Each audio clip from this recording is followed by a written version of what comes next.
เช่นเข้าไปสักก้อนได้เพื่อว่าเขามาซ่อนกูมือฝนตกเลยทุกคนนะ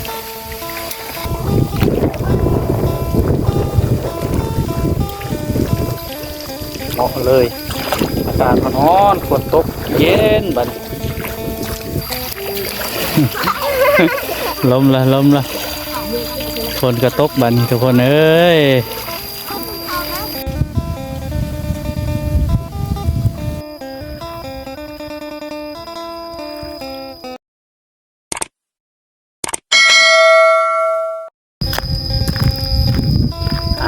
กับทักทายสบายดีและสวัสดีทุกคนมื้อนี้บ่าวแก้ว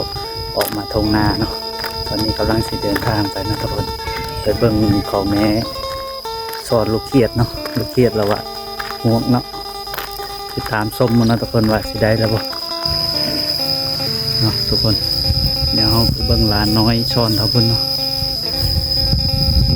ไปเบิ่งเขาเจ้าสอน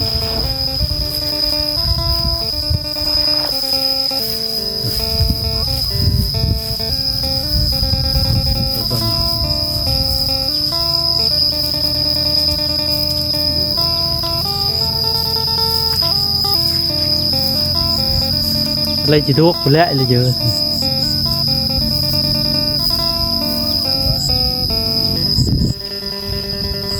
เยอะทุกคนมีข้าวปลามากำลังเขาจะมาซ่อนทุกมื้อนะซ่อน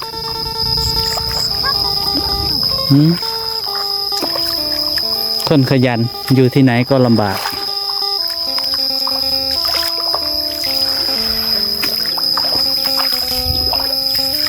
เลยจีทุกยังไงป้าหน้ามือกันนะเด้เป็นนัดซ่อนได้น้อยนี่กะเบิ้งฮะคนซ่อนไปเทียบก็เป็นท่านผู้ชมเอ้ยน้อยนี่กะเป็นหาอยู่หากินแล้วนี่เนี่ยคลองผัดไข่ไว้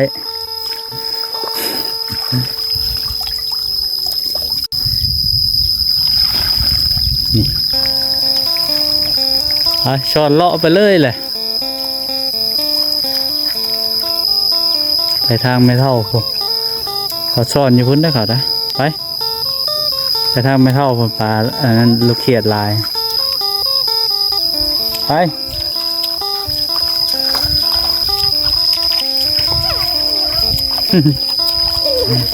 น้อยนึงเป็นหากินได้ท่านผู้ชมเลยเก่งขนาดปกติแต่หากินบุเป็นได้บางคนเลยมันมีหากินสบายเป็นฮอตซ่อนปีหน้าปีฮื้อกระดำหน้าพอแล้ว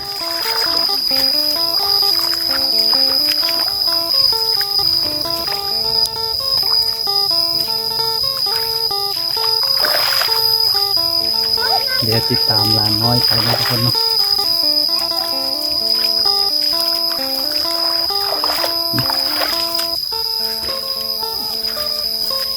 ติดตามหลานน้อยไป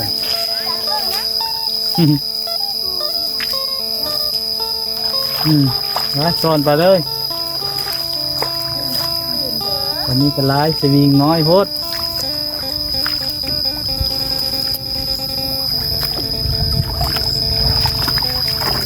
ขับเลยน้ำลายสวิงพัดน้อยบาทนี่แค่พุ่นน้ำบลายในน้อยนึงเป็นหากินเลย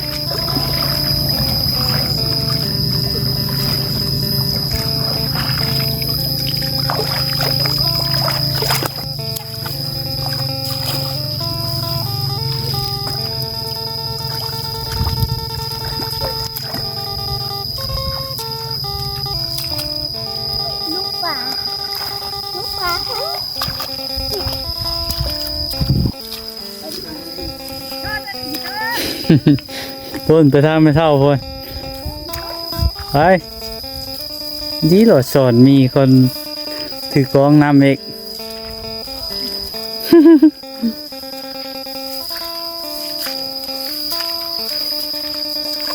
มันจะเป็นวิธีชีวิตเขตชนบทนะทุกคนเนาะหาอยู่หากินตามแคบบ้านเรากินเราจะเป็นต้องซื้อเราทุกคนหาเอาคนเก่งเลยซ่อนจะเป็นนี่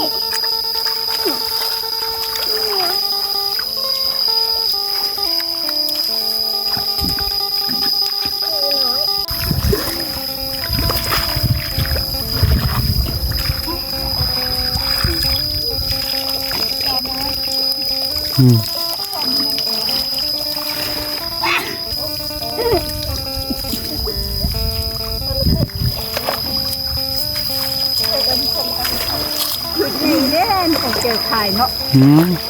เปิดเอากระบมามันนี่มาพัดให้ได้เลยเอาแต่พีรถเขาซ่อนลายเลยไม่ใครก็มาซ่อน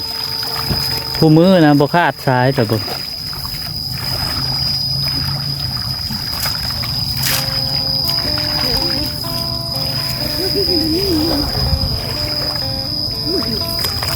เบิ่งทุกคนเป็นวิถีชีวิตหาอยู่หากินแล้วก็เจ้าใช้หน้าดำหน้าแล้วก็มีได้สอดแหละแต่ทุกคนเจ้าก็ดำหน้าใช่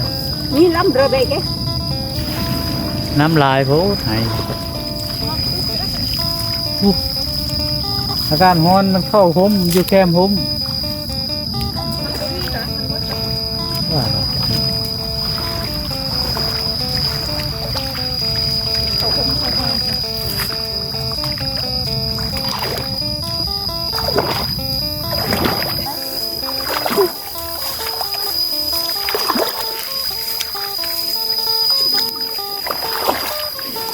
สอนเก่งๆรถมันได้หลายๆเต็มข้อง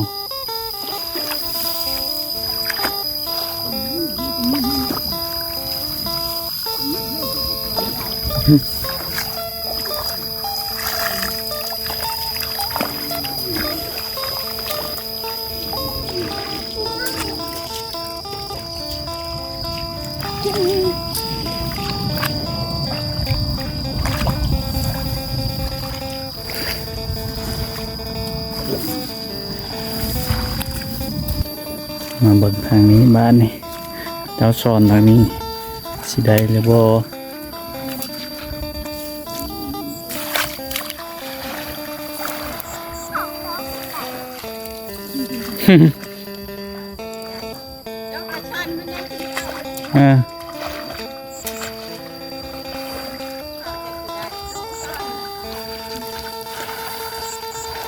สอนเก่ง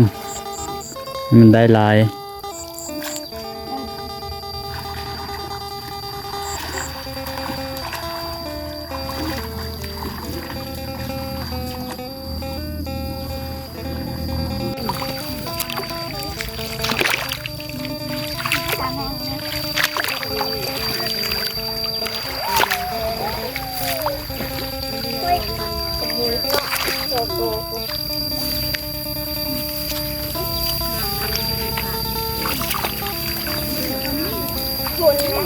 เอ้าฝนตกบาดนี่ ทอดแม่น้อย ล้มละฝนก็ตกบาดนี่ทุกคนเอ้ย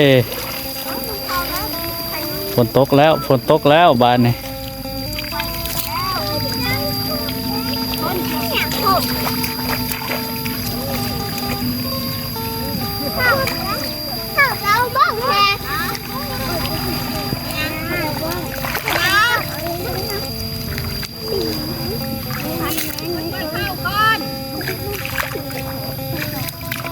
เราจับกัน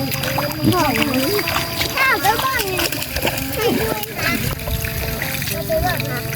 จ้า เห็นไหมเท่าจับให้ไป นุ้ยบ่งกระดิมันจะเป็นทิ้งใช่ลูก ไม่เท่าไปให้ทิ่มไปเลยฝนตก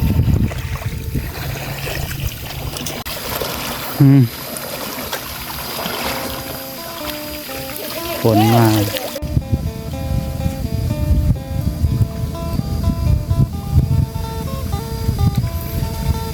ถ่ายภาพบรรยากาศท่ามกลางสายฝนนะทุกคนนะตอนนี้ก็ฝนตกอยู่แต่ว่าบ่แห้งปานใดทางลานน้อยกำลังมาเนาะที่ว่าชาวบ้านลังมาซ่อนอยู่นี่บ่อนเดียวเนาะเพราะว่าบ่อนอื่นก็เจ้าได้ไถมาแล้วเนาะทุกคนเนาะยังแต่บ่อนเดียวนี่นานะบ่าวนี่นาแคมบ้านนี่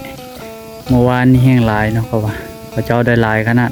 แต่ว่าบ่แก้วบ่มีเวลามาเนาะออกนามื้อนี้ก็ได้มีโอกาสได้ถ่ายภาพบรรยากาศให้ท่านผู้ชมได้เห็นเนาะตอนนี้ก็ฝนตกแล้วนะท่านผู้ชมเดี๋ยวบ่แก้วก็สิได้กลับแล้ววันนี้ได้มีโอกาสมาถ่ายภาพบรรยากาศให้ท่านผู้ชมได้เห็นเนาะวิถีชีวิตชาวบ้านเขตชนบทลาวนี่เอาท่านผู้ชมซึ่งว่าคลิปนี้ก็สิประมาณนี้เนาะทุกคนเนาะจังใดก็ฝากกดไลค์กดแชร์กดติดตามให้หน่อยเด้อขอขอบใจทุกคนที่เข้ารับชมคลิปบ๊ายบายทุกคน